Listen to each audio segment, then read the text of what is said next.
Assalamualaikum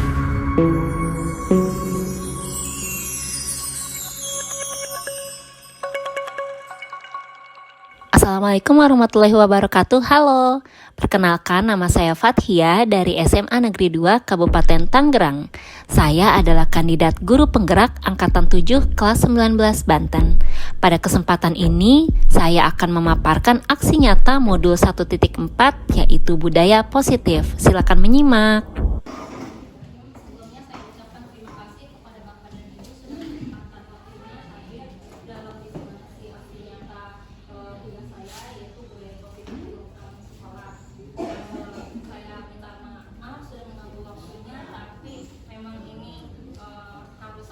Terkait dengan tugas calon guru penggerak angkatan 7 di daerah Banten. Baik, kalau gitu langsung saja untuk mempersingkat waktu. Sebelumnya saya sudah menerima materi tentang budaya positif. Nah, ada pernyataan seperti ini, Bu.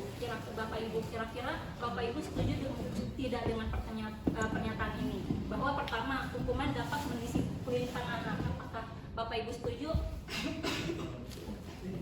bahwa hukuman dapat mendisiplinkan anak? Ya, boleh. Kemudian pemberian hukuman dengan hal positif seperti membaca atau membersihkan lingkungan sekolah itu dapat meningkatkan disiplin anak. Kemudian memberikan penghargaan dapat meningkatkan motivasi belajar anak. Bapak Ibu setuju? Setuju. Oke. Nah, kalau gitu kita ice breaking dulu Bapak Ibu. Nah, sekarang kita bermain tapi berpasangan, bersebelahan. Salah satu orang itu mengepalkan tangan tugasnya. Nah, anggap di dalam tangannya itu ada hal yang sangat berharga yang Bapak Ibu punya. Boleh itu harta, boleh itu anak, boleh itu keluarga, boleh itu keinginan Bapak dan Ibu gitu, atau impian-impian Bapak dan Ibu ditaruh semua di dalam tangan kemudian dikepalkan kayak gini. Nah, tugas temannya itu berusaha membuka kepalan tangan tersebut. Boleh dibujuk, boleh diancam, boleh dimarah-marahin, boleh dikasih uang, boleh terserah gitu. Pokoknya gimana caranya biar dia mau buka kepalan tangannya. Coba. Boleh digigit. Hah? Jangan digigit. Emang siapa gitu? Ya, waktunya 30 detik dari sekarang ya Bapak Ibu. Silakan 3, 2, 1, mulai. Bukan kalau.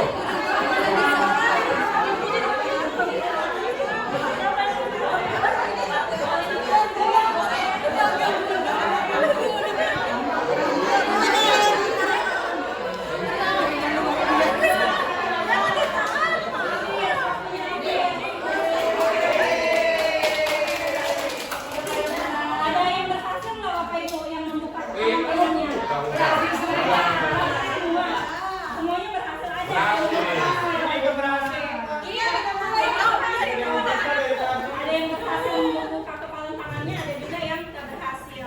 Nah, di sini kepalan tangan itu ibarat tadi ya, kita yang akhirnya membiarkan kepalan tangan itu terbuka. Pada akhirnya siapa Bapak Ibu? Apakah yang memegang kepalan tangan atau yang menghardik atau yang berusaha? Tentu yang memegang ya. Dan itulah ilusi kontrol yang akan kita bahas di sini.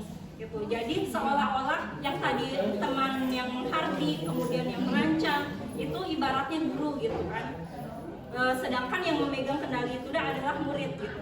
Selama ini kita mengira bahwa guru itu memiliki kontrol penuh terhadap murid gitu. Juga bahwa semua pembiasaan positif yang kita lakukan semua itu kita anggap sebagai hal yang efektif dan bermanfaat. Tapi pada dasarnya yang membuat itu bermanfaat atau enggak, efektif atau tidak, kemudian yang memberikan kendali bahwa guru bisa mempengaruhi murid atau tidak, pada akhirnya kendalinya adalah di dalam murid itu sendiri gitu.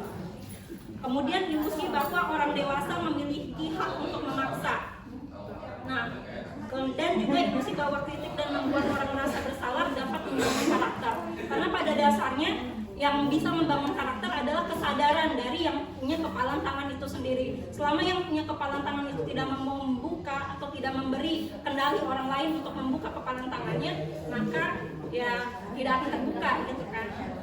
Ya, seperti itu.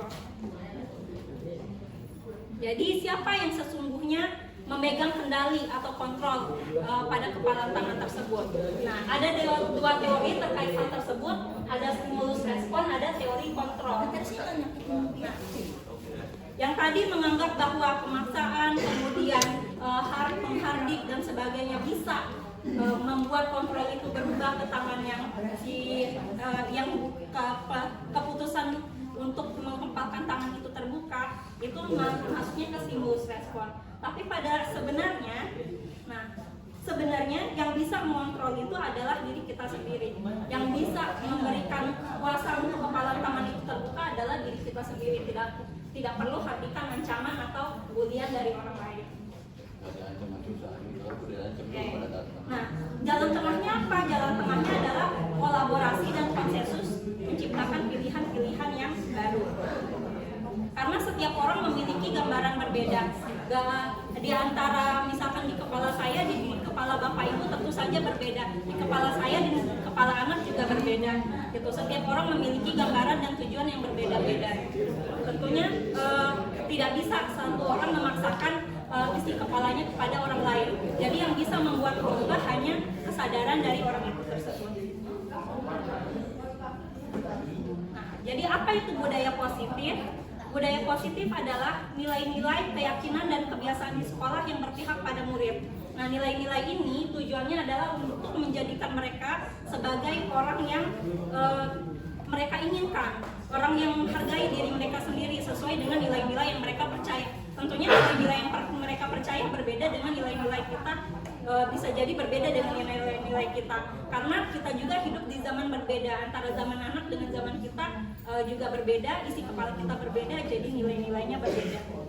Nah, kemudian disiplin positif adalah salah satu cara menerapkan budaya positif tersebut yang bertujuan menumbuhkan kesadaran. Jadi tujuannya menumbuhkan kesadaran si murid untuk melakukan nilai kebaikan tanpa sogokan, tanpa ancaman, dan tanpa hukuman.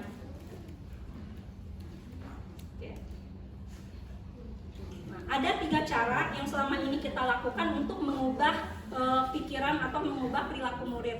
Pertama dengan menggunakan hukuman, lalu dengan menggunakan konsekuensi. Yang terakhir ini yang baru diusulkan oleh Ki Hajar Dewantara itu adalah restitusi. Pertama hukuman. Kalau selama ini kita marah, kemudian memberikan hukuman kepada anak, itu masuknya ke hukuman dan akan menghasilkan identitas yang gagal. Sementara disiplin positif itu meliputi konsekuensi dan restitusi. Yang konsekuensi adalah memberikan konsekuensi sesuai dengan kesalahan yang dilakukan oleh anak. Tapi ada lagi yang namanya restitusi, yang levelnya lebih atas lagi, yaitu jadi kendali untuk melakukan kesalahan, melakukan restitusi atas kesalahan itu di anaknya sendiri. Jadi anak yang belajar memecahkan masalah, solusinya juga dari anak sendiri, bukan dari kita. Selama ini kan hukuman ditetapkannya oleh guru, yang melakukan kesalahan anak, tapi yang menentukan hukuman adalah guru. Nah, seharusnya jadi hukumannya itu diberikan oleh murid sendiri. Saya merasa bersalah karena ini, maka yang harus saya lakukan adalah ini. Jadi kesadarannya datang dari si anak itu sendiri. Jadi restitusinya dibuat oleh murid atau anak. Guru di sini hanya menguatkan, membimbing, dan membuat keyakinan kelas supaya anak sadar akan nilai-nilai yang budaya positif yang dianut. Nah, jadi untuk sampai ke tahap restitusi, pertama-tama kita membuat keyakinan kelas dulu, seperti yang sudah dijelaskan pada briefing di pagi hari tadi. Tidak ada peraturan. Kalau peraturan itu datangnya dari guru gitu, dari pihak sekolah. Sedangkan kalau keyakinan kelas itu munculnya dari kesadaran murid sendiri. Kami harapannya apa, pengennya apa, kemudian apa yang harus dilakukan untuk mencapai tujuan tersebut, itu murid sendiri yang memberikan usulan gitu. Dari sini murid memberikan usulan, lalu disepakati bersama keyakinan-keyakinan kelas yang mau dilakukan gitu. Misalkan kami ingin kelas yang bersih, tidak berisik, berarti kan yang harus dilakukan adalah memastikan tidak ada sampah di kelas, kemudian langsung mengembalikan barang-barang kantin, tidak berisik pada saat jam pelajaran kosong. Itu adalah akibat dari keyakinan kelas yang mereka percayai. Nah, kemudian kalau dari situ sudah membuat keyakinan kelas tapi masih juga ada yang bermasalah, berarti balik lagi lihat ke 5 kebutuhan dasar manusia. Ada 5 kebutuhan dasar manusia yang jika ada yang kosong maka manusia tersebut bisa mendapatkan masalah. Yang pertama adalah keinginan untuk bertahan hidup, lalu penguasaan, kasih sayang dan rasa diterima, kesenangan dan kebebasan. Jadi jika ada yang murid bermasalah, kita lihat dulu sebenarnya apa sih kebutuhan dasar dari murid tersebut yang belum terpenuhi. Dari sini saya juga masih meraba-raba gitu, belum bisa, tapi memang di teorinya memang ada kebutuhan dasar yang belum terpenuhi sehingga dia melakukan hal yang tidak baik. Nah, kemudian ada 5 posisi kontrol yang bisa diambil guru di sini. Pertama sebagai penghukum, lalu pembuat orang merasa bersalah, sebagai teman, sebagai pemantau, sebagai manajer. Ciri-cirinya bisa kita lihat dari cara bicaranya. Kalau misalkan kita bicara, kamu harus begini, pokoknya kamu harus begini. Kalau kamu nggak begini, saya akan menghukum kamu. Berarti itu sebagai penghukum. Kalau misalkan kata-katanya kayak gini, aduh kamu sudah membuat bapak ibu kecewa, harusnya kamu jangan seperti ini, nah kamu sudah membuat ibu sedih. Berarti itu membuat posisinya adalah membuat orang merasa bersalah. Lalu kemudian kalau kata-katanya kayak, ayo lakukanlah ini untuk bapak atau ibu gitu, kapan lagi, nanti bapak atau ibu bantu bereskan gitu, itu berarti pengambil posisi sebagai teman. Ada lagi sebagai pemantau. Kalau pemantau misalkan kamu tahu kan apa peraturannya, kalau kamu melanggar berarti apa konsekuensinya.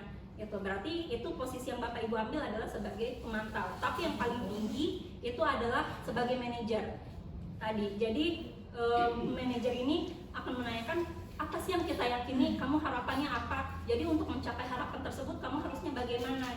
Itu adalah sebagai manajer. Masing-masing akan ada hasilnya, dampaknya terhadap murid. Nah, misalkan kalau sebagai penghukum, dampaknya adalah membuat si murid itu akan mengulangi kesalahan berulang kali karena dia menghindari kesalahan hanya untuk menghindari hukuman. Kalau membuat orang merasa bersalah, berarti dampaknya pada murid yang rendah diri, merasa gagal, merasa tidak berharga ketika gagal melakukan sesuatu. Kemudian kalau sebagai teman, posisi guru sebagai teman, maka dampaknya kepada murid adalah muridnya jadi terlalu tergantung, terlalu manja, sehingga tidak mandiri dan tidak bisa memutuskan dengan kesadarannya sendiri. Kalau mengambil posisi sebagai pemantau, maka dampaknya terhadap murid adalah menitik beratkan pada dampak pada diri sendiri. Jadi kalau saya melakukan ini, kesalahan ini, berarti nanti konsekuensinya seperti ini. Itu yang dilakukan dampak dari pemantau. Kalau sebagai manajer, maka dampaknya si murid jadi bisa mengevaluasi diri sendiri. Oh iya ya, berarti saya kan maunya gini, jadi saya harusnya begini. Dari situ. Itu 5 posisi kontrol berdasarkan William Glasser. Nah, kemudian kalau dari situ masih belum bisa juga, masih ada murid yang bermasalah juga, kita tetapkan segitiga restitusi. Jadi diajak ngomong, berdiskusi hati ke hati dengan anak yang bermasalah. Terus ada 3 tahapan di sini. Tahapan pertama adalah menstabilkan identitas. Jadi murid itu nggak mau dijudge dari pertama, dia pengen diterima terlebih dahulu. Maka kita untuk di tahap menstabilkan identitas ini kita tanya, kita terima dulu bahwa setiap orang pasti pernah melakukan kesalahan. Kalau kamu juga bukan satu-satunya yang melakukan kesalahan ini, pasti ada orang lain juga yang pernah gagal. Dari situ dia merasa diterima, karena kalau misalkan emosi ketemu emosi nggak bakal masuk ke kesadaran anak gitu. Jadi harus diterima terlebih dahulu. Yang kedua, kemudian validasi tindakan yang salah. Jadi kita anggapnya semua perilaku itu cuma salah dan benar, padahal hanya semua perilaku itu memiliki alasan gitu. Jadi pada saat tahapan ini ditanyakan, kamu pasti punya alasan kan mengapa melakukan itu, kenapa sih gitu. Coba ceritakan gitu, kira-kira untuk mencapai tujuan tersebut ada cara yang lebih efektif lagi atau tidak, seperti itu. Nah, kemudian langkah ketiga yang terakhir adalah menanyakan keyakinan. Jadi motivasi internal untuk melakukan itu apa sih sebenarnya, apa kebutuhan dasar dia yang tidak terpenuhi sehingga melakukan masalah tersebut. Nah, jadi yang ditanyakan kamu apa sih keyakinannya gitu, apa sih yang ingin kamu dapatkan gitu, apa kebutuhan yang belum terpenuhi, kamu ingin menjadi orang yang seperti apa. Nah dari situ kemudian dilakukan pendekatan sehingga kesadaran untuk kebudayaan positif itu muncul sendiri dari diri anak. Nah dari materi tersebut kemudian saya membuat rencana tindak lanjut, yaitu membuat pembelajaran yang berpihak pada siswa yang menargetkan pada pembentukan profil pelajar Pancasila, di mana karakter yang saya ambil yaitu kreatif dan bernalar kritis. Caranya adalah dengan membuat keyakinan kelas dan menerapkan disiplin restitusi. Berikut adalah latar belakang, tujuan dan tolak ukur dari aksi nyata yang saya lakukan. Nah, berikut adalah aksi nyatanya. Pertama, pembelajaran yang berpihak pada siswa. Di pembelajaran yang berpihak pada siswa ini saya tidak menargetkan siswa harus bikin tugas yang seperti apa. Jadi misalkan ada materi, kemudian saya minta buatlah karya tentang pemahaman kamu tentang teori tersebut, tapi terserah bentuknya, boleh bentuk video, animasi, komik, powerpoint, lagu, puisi, pokoknya terserah mereka. Jadi membebaskan mereka untuk berkembang sesuai dengan kodratnya, sesuai dengan kemampuannya gitu. Jadi ada yang bikin podcast diterima, ada yang bikin infografis diterima gitu. Ini yang dimaksud dengan pembelajaran yang berpihak pada murid. Kemudian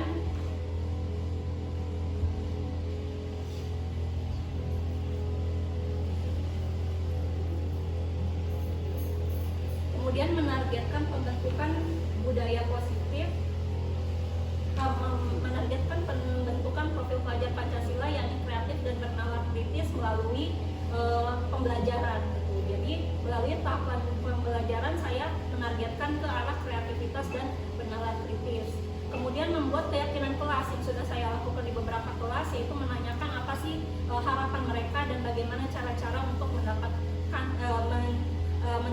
tujuan tersebut. Lalu ketika ada siswa yang bermasalah, melakukan disiplin restitusi.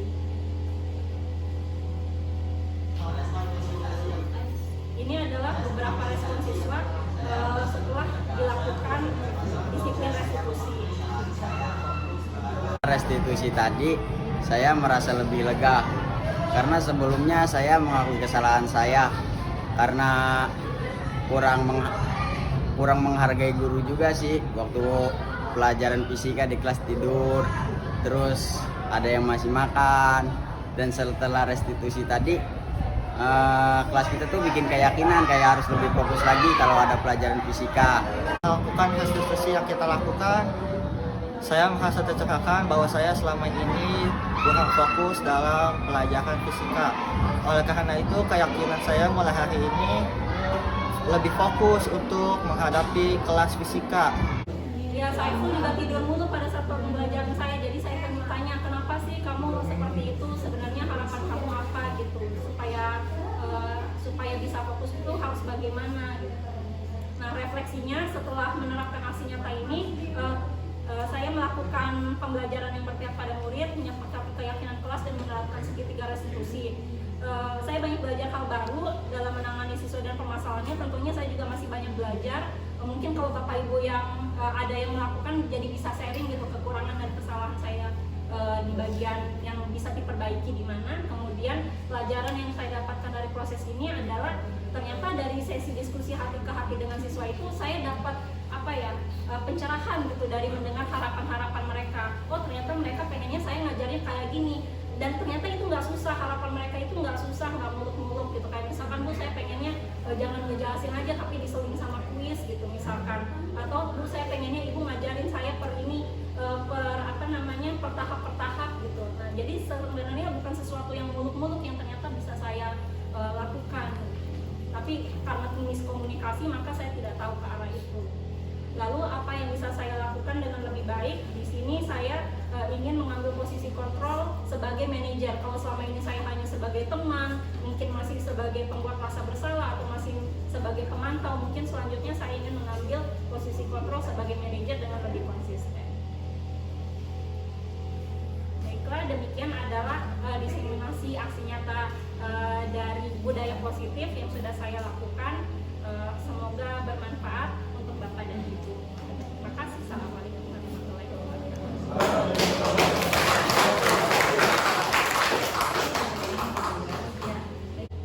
Terima kasih Bu Fathia ya. Seperti Ibu mendapatkan masukan dan terbuka hatinya ketika diskusi dengan anak-anak ya. Membuka diri, tidak merasa ini privasi loh. Kita jaim lah ya. Guru itu jaim misalkan dengan anak. Saya udah ngajarnya begini, maka saya harus begini. Tapi ternyata dengan kita komunikasi antara pengajar dengan siswanya, ternyata keinginan anak beda dengan kita. Jadi miskomunikasi ya, miskomunikasi. Kalau tidak ada maka insya Allah apa yang Ibu sampaikan mulai dari PAI sampai ke yang terakhir mata pelajaran, insya Allah anak-anak itu bisa mudah paham. Terima kasih, dan ini juga membuka untuk saya, karena saya tidak pernah ngajar di kelas, tetapi apa yang menjadi program sekolah itu yang dilakukan oleh kita bersama. Contoh literasi, bukan tidak mungkin kalau literasi yang dilakukan oleh kita setiap hari, di mana di situ terjadi banyak pelanggaran-pelanggaran ya. Sebetulnya sering disampaikan bukan hukuman yang ingin dilaksanakan, dan bukan Al-Quran juga yang diharapkan terkumpul, tapi perubahan ke sisi baiknya itu yang diharapkan. Nah, barangkali ini bisa dijadikan sebagai strategi untuk supaya literasi ini efektif, karena seperti yang disampaikan tadi pagi ada literasi malah ternyata sampai ke musola itu tempat yang sakral malah negatif kan. Itu jangan sampai terjadi kalau menurut saya. Justru dengan ada kejadian-kejadian itu kita cari solusinya. Kenapa kok dengan literasi terus ditingkatkan malah ada hal-hal yang menyimpang gitu. Musola misalnya tempat ibadah, tapi kok ada pencurian di musola, nyuri sendal di musola ya, kan itu ada ya. Apalagi ini mah kan kelihatan, maka ada kesempatan, ada peluang, pencurinya pasti ada. Nah, baik Ibu dan Bapak, gambaran yang disampaikan oleh Bu Fathia ini mudah-mudahan bisa membuka diri kita dalam membelajarkan anak-anak, dalam memintakan putra-putri kita mencerdaskan ya. Kalau memintakan bisa mencerdaskan, mempraktilkan, mengkritiskan, apalagi tadi kritis dan inovatif, menginovatifkan siswa-siswi kita, walaupun kita beda kurikulumnya untuk kelas 11 dan 12.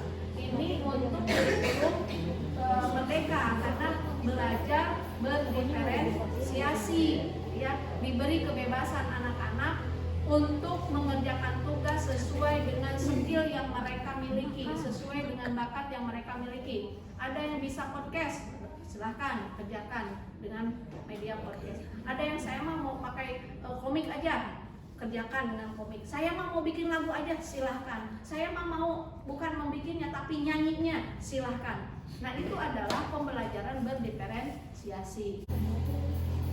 Turun lagi atau jangan 3, 2.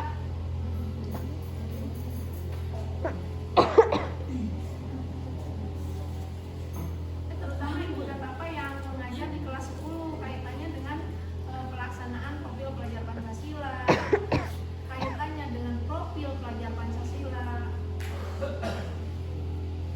yang ada berapa elemen Bu? Silakan Bu Titik atau yang lainnya yang mengajar di kelas 10. Tolong dulu aku mau bantu. Kelas 11, kelas 12 juga sama ya. Banyak pelanggaran-pelanggaran yang dilakukan oleh siswa kita, misalnya bagaimana supaya budaya positif itu yang muncul, tidak menghukum. Tapi tadi kalau saya cenderung dua posisi kontrol, sebagai manajer dan sebagai pemantau. Kalau manajer saja tidak ada yang mantau, tidak ada kontrol pantaunya, tidak ada yang memonitor. Tapi di sini juga sangat bagus di posisi manajer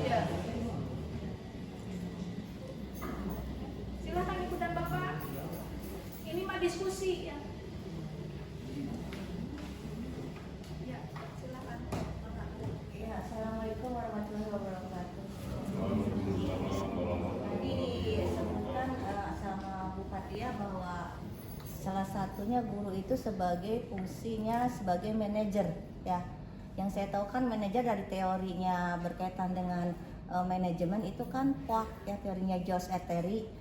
Nah, yang paling dominan dari 4 fungsi tersebut yang mana gitu? Apa semuanya difungsikan gitu, utama semua begitu?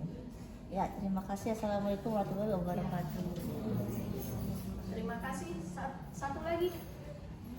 2 pertanyaannya.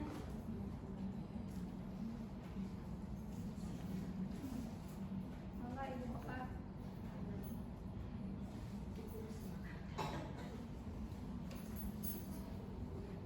Ya, ada lagi Ibu, Bapak. Bu Ninis barangkali. Ya.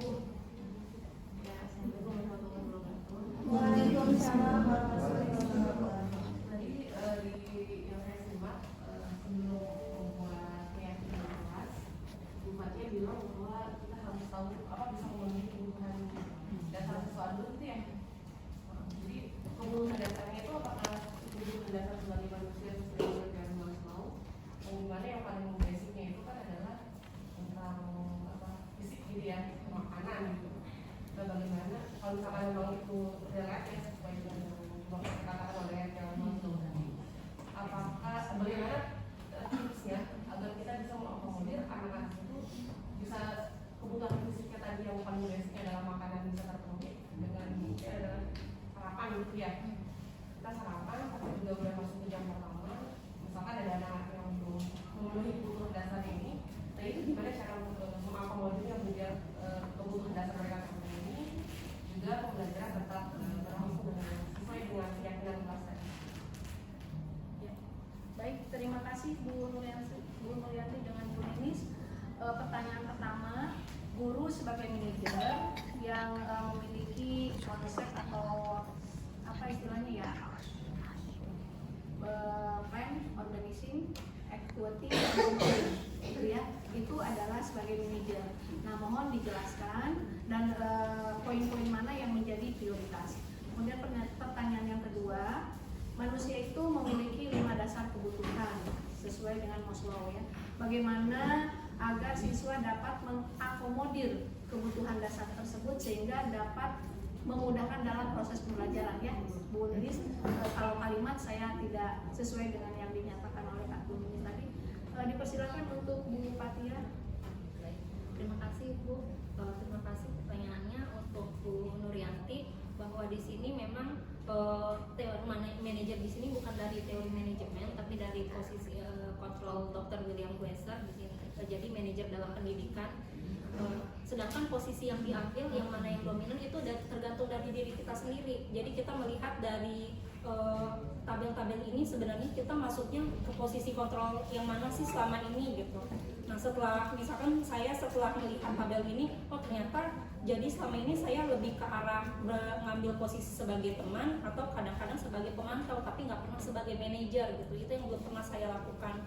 Makanya kemudian dari situ saya berefleksi, oh kalau begini terus nanti anak-anak akan bergantung pada saya gitu. Karena kan dampak pada murid kalau kita mengambil posisi sebagai teman, itu muridnya jadi tergantung, tidak mandiri gitu, dan tidak bisa memutuskan dengan keputusan mereka sendiri. Makanya perlu dilakukan evaluasi, berarti saya harus mengambil posisi sebagai pemantau atau manajer. Jadi mana yang prioritas itu ya tergantung dari diri kita sendiri. Kita ada di posisi yang mana, terus mau berubah ke posisi yang mana. Dilihatnya dari mana? Dari tabel ini. Gitu. Dari tabel ini kemudian melihat dari diri kita sendiri, oh kita udah melakukan yang perilaku yang mana ini. Gitu. Jadi kita sendiri yang mengevaluasi diri. Kemudian untuk yang pertanyaan Bu Ninis, sebenarnya di sini kebutuhan dasarnya diambil dari Diana Gosen, teorinya Diana Gosen. Jadi memang ke fisik itu tidak termasuk, tapi saya rasa kebutuhan fisik itu masuk ke bertahan hidup ya. Jadi kayak makan gitu, itu masuknya ke bertahan hidup. Nah memang siswa juga merasa kalau dalam keadaan lapar konsentrasi juga, makanya perlu dipenuhi terlebih dahulu kebutuhan untuk sarapannya. Kalau saya sendiri ya memang sarapan dulu baru ke kelas kayak gitu. Dan mungkin itu kebijakan dari masing-masing guru bagaimana. Jadi diserahkan ke Bapak Ibu sendiri.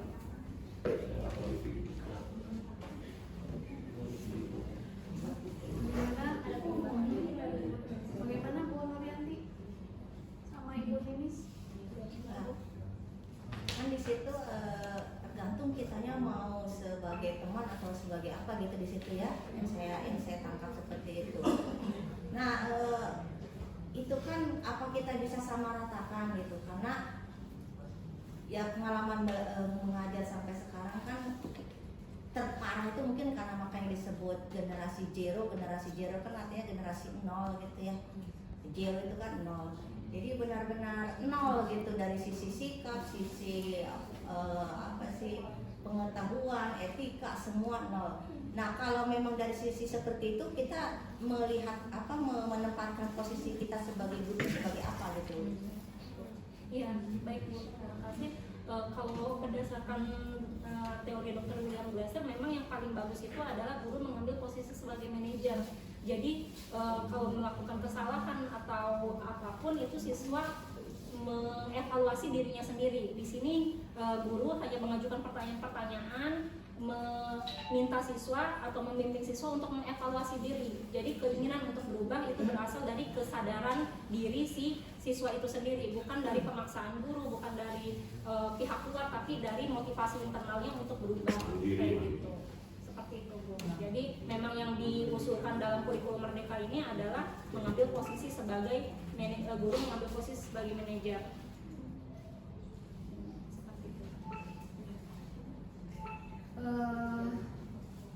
Kalau Bu Nuryanti itu memandang dari kuatnya ya, bahwa manajer itu berperan, apa yang dilakukan oleh manajer itu perencanaan, mengorganisasikan, kemudian melaksanakan aksi, actuating ya, atau apa? mengarahkan dan mengontrol, memberikan kontrol. Nah, atau PDCA ya, ada juga yang PDCA. Nah, barangkali posisi sebagai manajer ini kan teori ya, ini teori Bu. Teori yang paling tepat untuk supaya terlaksana budaya positif di sekolah, tidak ada hukuman, maka teori yang paling tepat guru itu bisa berperan sebagai manajer, di mana digandengkan atau disandingkan dengan yang tadi Ibu sampaikan bahwa guru di situ, manajer itu peranannya adalah membuat perencanaan, mengorganisasikan, mengarahkan dan mengontrol dan mengevaluasi. Nah, bagaimana kaitannya dengan ini, Bu Fathia?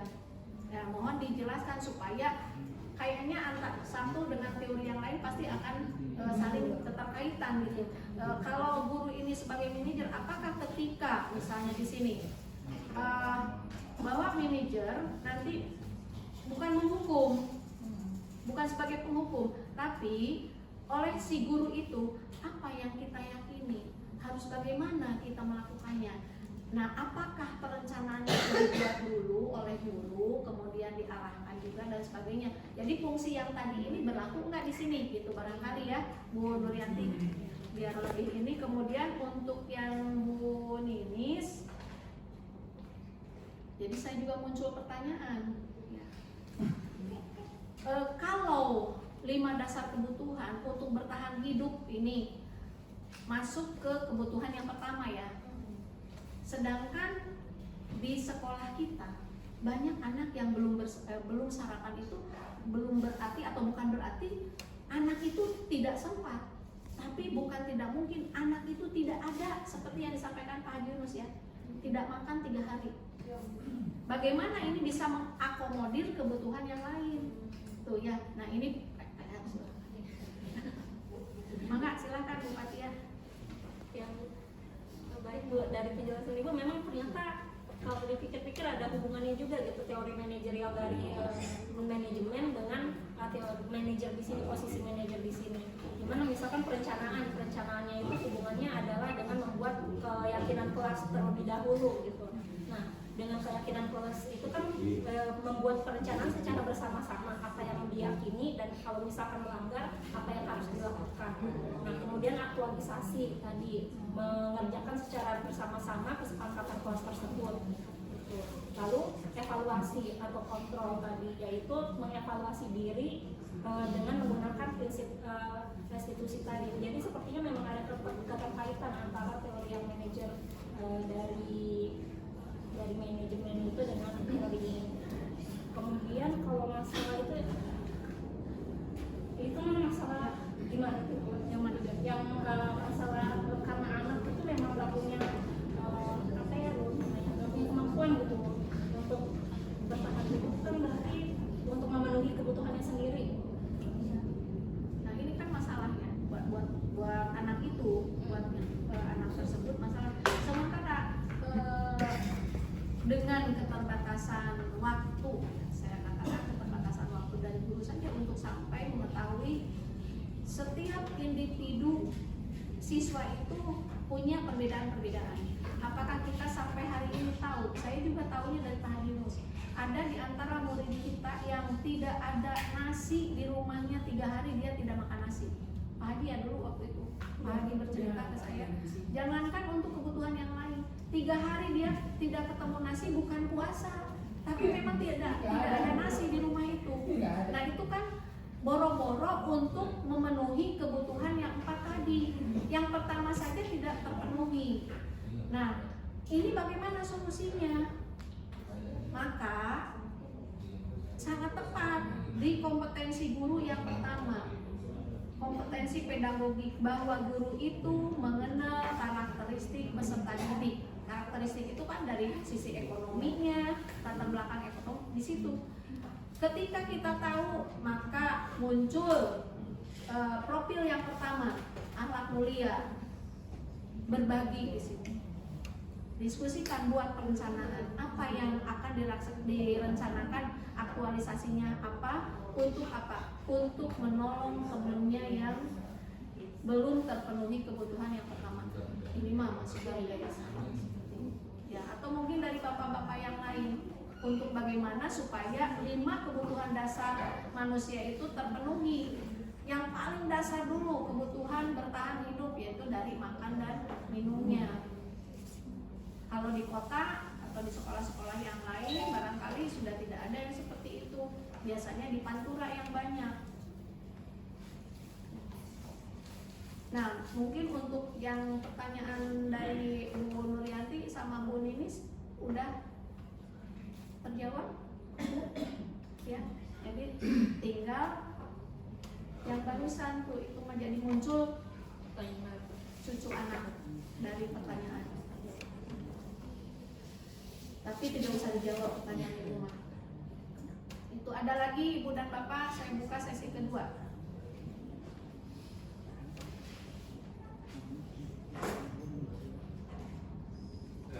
Ya. Pak Haji Jat dulu ya, karena tadi duluan. Malah Pak.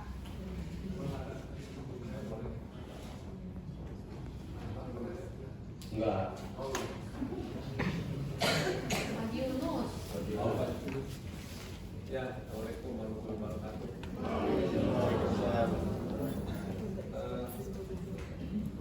Dari kurikulum ada ya mapel-mapel atau yang disampaikan pada peserta didik ya. Tadi ada keyakinan kelas yang saya tanyakan, masing-masing guru membuat keyakinan kelas atau keyakinan kelas itu untuk semua guru. Ya, kan ada kesepakatan kelas, itu adalah kesepakatan guru dengan siswa. Kalau saya sepakatnya kamu boleh masuk ketika saya ada di dalam, tapi dengan alasan yang jelas. Misalkan dari toilet. Kalau nunggu dulu saya misalkan izin, tentu ya maaf, itu kebutuhan manusia yang tidak bisa ditunda. Tapi nanti diarahkan kalau memang itu kan kesepakatan. Ada juga yang tanpa alasan, pokoknya Misalkan kalau bapak sudah masuk, kamu tidak boleh masuk, kan saklek namanya. Ya, itu kan variasi. Ya? Nah, apakah keyakinan kelas sudah seperti itu? Untuk guru ini keyakinan kelasnya harus begini dan seterusnya. Jadi kalau begitu, karena karakter guru juga mungkin ada kesamaan, ada perbedaan. Nah, jadi keyakinan kelas ya tentu semua juga untuk memberikan kenyamanan selama proses belajar mengajar. Nah, misalkan yang saya alami, masukin ini, saya posisi sebagai siswa. Ketika saya belajar di SD, SMP, SMA, pasti punya apa ya, karakter guru yang sampai ada dalam hati itu, kalau saya jadi guru ingin seperti bapak ini. Patokannya sederhana, dari perilakunya dan apa yang dia cara itu lebih mudah diserap gitu. Kan pada dasarnya itu yang disampaikan, apapun judulnya, mau teori apapun, apa yang kita sampaikan, pembelajaran selain perilaku juga tentu materi yang kita ingin sampaikan, yang matematik ingin sampaikan, maka memang ada tujuannya. Itu saja Bu, terima kasih. Jadi intinya keyakinan kelas itu apakah seperti kesepakatan guru dengan anak, beda guru beda kesepakatan, apa keyakinan juga sama, apa keyakinan kelas itu berlaku untuk semua. Terima kasih. Assalamualaikum warahmatullahi wabarakatuh.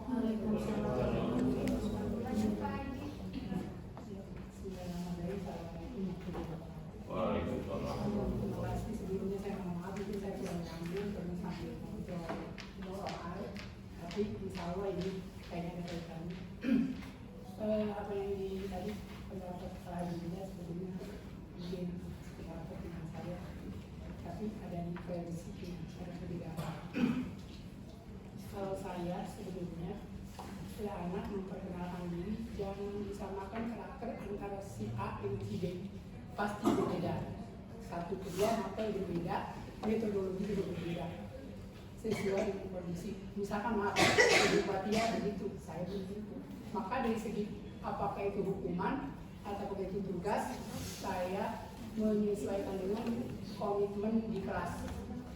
Seandainya kamu ada tugas 5 baru menyelesaikan 4, bagaimana?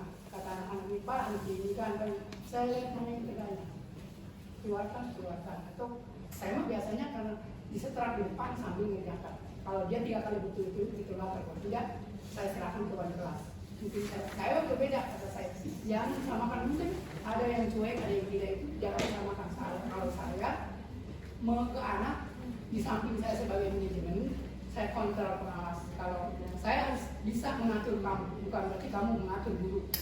Bagi saya, karena karakter saya berbeda. Kalau kamu tidak mau diatur, silakan. Nah itu saya itu. Biar dia berpikir, bukan berarti itu saklek. Ternyata bagi saya, ya walaupun nggak tahu bagi orang lain, bagi saya ada satu kelas, alhamdulillah tugas masuk semua. Gara-gara seperti itu saya membantu. Saya kira itu saja bagi saya, Mak. Tidak ada mana yang jelek, mana yang lebih utama, mana yang unggul. Baik manajemen, sistemnya, controlling itu sama saja, tergantung komitmen kita dengan kesepakatan kelas. Tidak semua kelas disamakan dan tidak semua guru harus begitu semua metodologinya strategi. Saya kira itu kalau saya. Terima kasih. Terima kasih Pak Haji. Kalau cocok, mungkin barusan itu adalah jawaban dari Pak Hijat. Tapi tergantung ya dari Bu Fatia seperti apa. Untuk pertanyaan yang pertama, sebetulnya singkat pertanyaannya. Apakah keyakinan kelas itu berlaku untuk guru yang bersangkutan atau untuk seluruh guru? Berarti kalau untuk seluruh guru ya keyakinan sekolah.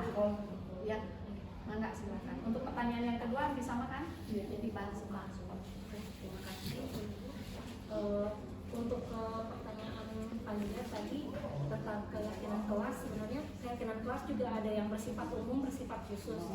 Jadi yang berlaku untuk kelas semuanya ya yang bersifat umum, kayak nilai-nilai yang seperti kebersihan, kemudian keamanan, kenyamanan gitu. Itu kan sifatnya umum yang berlaku pada semua guru. Tapi tentunya tadi seperti yang dikatakan oleh Pak Haji Yunus bahwa setiap guru memiliki karakteristik yang berbeda, punya cara dan metode yang berbeda-beda yang tentu tidak bisa disamaratakan gitu. Begitu juga dengan siswa.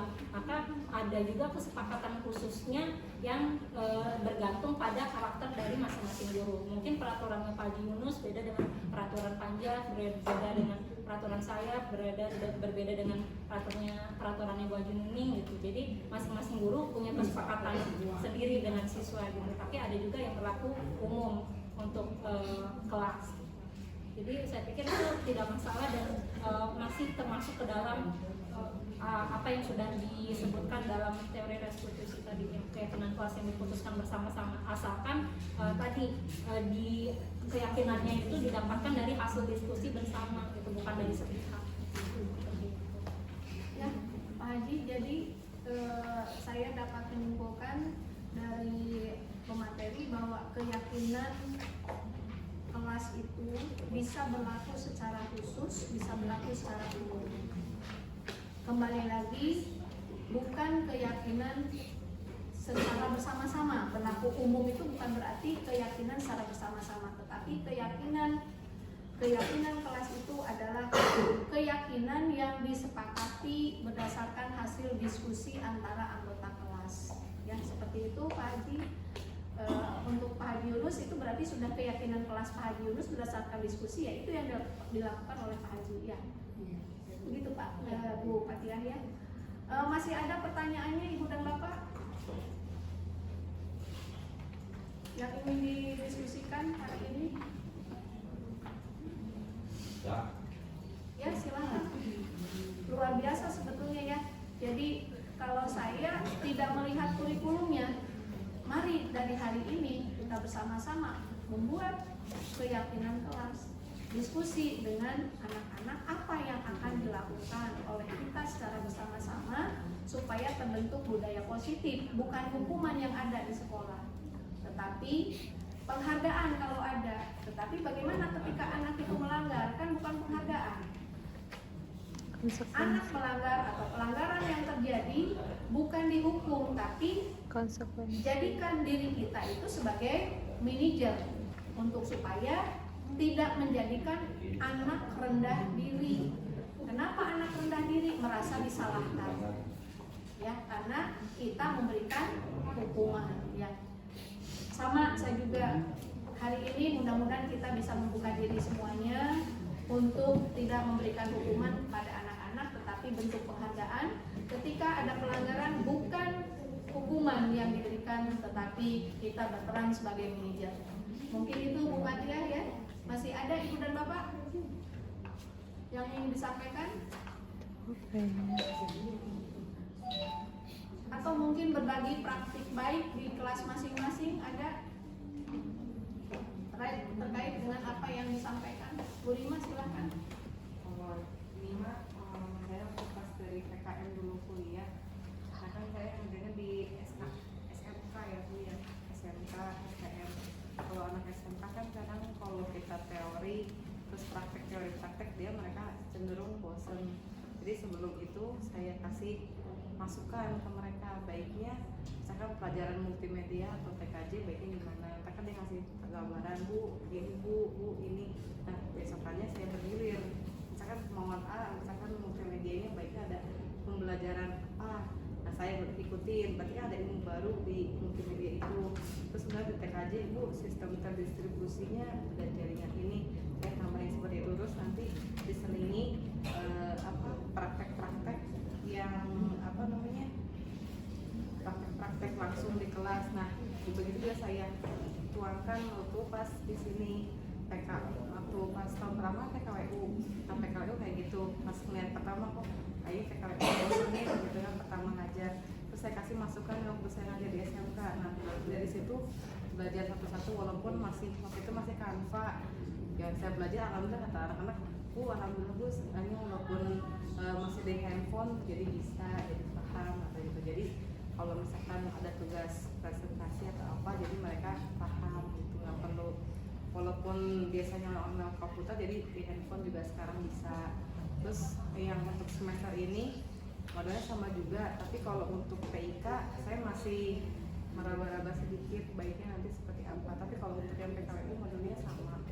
Terus kalau untuk PKWU yang kelas 11 ini tambahannya insya Allah saya mau kan ada kerajinan, inginnya mah ada wawancara ke tempat, tapi itu anak-anaknya yang misalkan dia wawancara ke tempat kerajinan, kenapa sih bisa pemasarannya baik, terus tujuan yang dimaksudkan tertuju, seperti itu Bu. Terima kasih Bu Rima. Pembelajaran yang dilakukan oleh Bu Rima di awal berarti ada kesepakatan ya. Sebetulnya sudah di Pak Haji Jack dulu ya, karena tadi duluan. Maka Pak.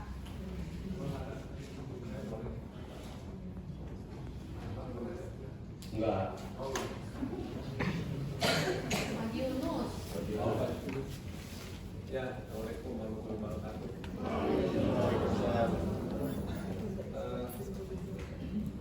Dari kurikulum ada ya mapel-mapel atau yang disampaikan pada peserta didik. Tadi ada keyakinan kelas yang saya tanyakan, masing-masing guru membuat keyakinan kelas atau keyakinan kelas itu untuk semua guru. Ya, kan ada kesepakatan kelas, itu adalah kesepakatan guru dengan siswa. Kalau saya sepakatnya kamu boleh masuk ketika saya dari dalam, tapi dengan alasan yang jelas. Misalkan dari toilet. Kalau nunggu dulu saya misalkan izin, tentu ya maaf, itu kebutuhan manusia yang tidak bisa ditunda. Tapi nanti diarahkan kalau memang itu kan kesepakatan. Ada juga yang tanpa alasan, pokoknya misalkan kalau bapak sudah masuk, kamu tidak boleh masuk, kan saklek namanya. Ya, itu kan variasi. Nah, apakah keyakinan kelas sudah seperti itu? Untuk guru ini keyakinan kelasnya harus begini dan seterusnya. Jadi kalau begitu, karena karakter guru juga mungkin ada kesamaan, ada perbedaan.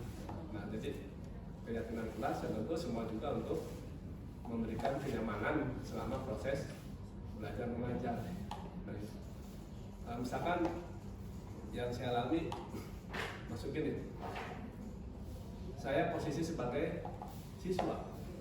Ketika saya belajar di SD, SMP, SMA, pasti punya apa ya? Karakter guru yang sampai ada dalam hati itu, kalau saya jadi guru ingin seperti bapak ini. Patokannya sederhana, dari perilakunya dan apa yang dia cara itu lebih mudah diserap gitu. Kan pada dasarnya itu yang disampaikan, apapun judulnya, mau teori apapun, apa yang kita sampaikan, pembelajaran selain perilaku juga tentu materi yang kita ingin sampaikan, yang paling penting ingin sampai, maka memang ada tujuannya. Itu saja Bu, terima kasih. Jadi intinya keyakinan kelas itu apakah seperti kesepakatan guru dengan anak, beda guru beda kesepakatan, apa keyakinan juga sama, apa keyakinan kelas itu berlaku untuk semua. Terima kasih. Assalamualaikum warahmatullahi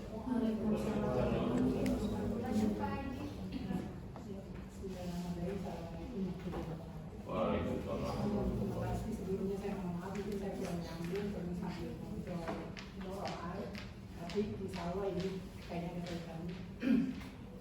Apa yang tadi pendapat Pak Haji sebetulnya mungkin pendapat dengan saya, tapi ada yang disitu ada perbedaan. Kalau saya sebetulnya setelah anak memperkenalkan diri, jangan disamakan karakter antara si A dengan si B, pasti berbeda. Satu kedua maka berbeda, metodologi juga berbeda sesuai dengan kondisi. Misalkan maaf, Fathia begitu, saya begitu. Maka dari segi apakah itu hukuman atau itu tugas, saya menyesuaikan dengan komitmen di kelas.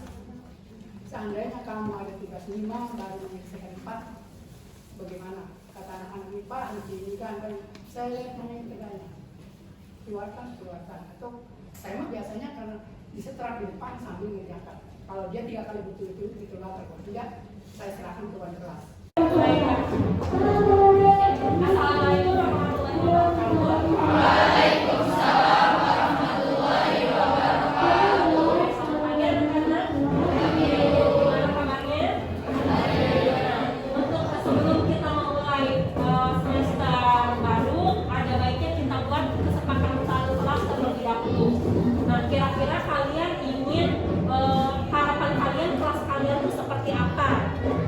silakan nanti dituliskan di sini ya. Saya bagi satu-satu.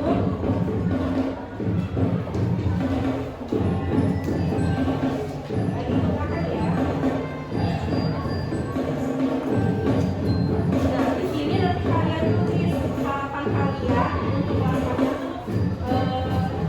inginnya kelasnya seperti apa? Apakah kelas yang bersih, kelas yang aman, nyaman?